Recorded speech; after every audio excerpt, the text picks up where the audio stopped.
The Bicameral Mind. It's a book by Julian Jaynes. It's a theory.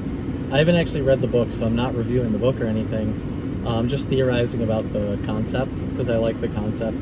Basically, the idea is, what he says in his theory is that consciousness is a culturally learned human trait that originated about 3,000 years ago. And he says that before 3,000 years ago, the way our ancestors experienced consciousness, they experienced it because they were like, this is while you're developing language, basically. He's suggesting that half of your brain would generate commands, and then the other half of your brain would perceive those commands as the voice of God's, right? And so you could imagine, like, a chimpanzee, for example, thinks purely conceptually because they don't have language, right? So if they think of something, they don't have that narrator in their head explaining the thought to them that we have. So as language is developing and you start perceiving the voices in your own head, you wouldn't have the self-awareness to perceive it as yourself, and you would perceive it as the voice of a god.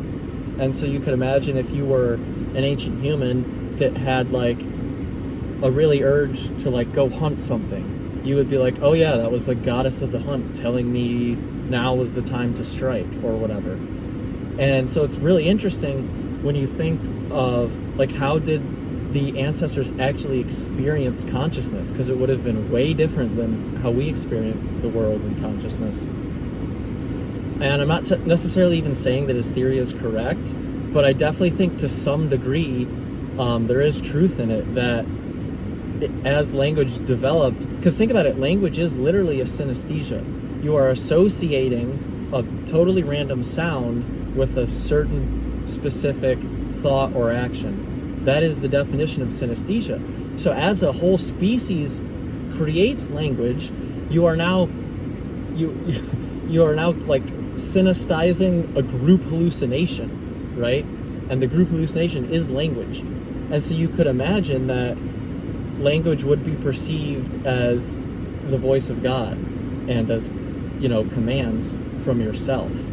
So it's really interesting, and it just makes me think about, imagine, because it's meditation, right? Imagine yourself as perceive yourself as the observer, and just witness everything and let things happen, let them come, let them go.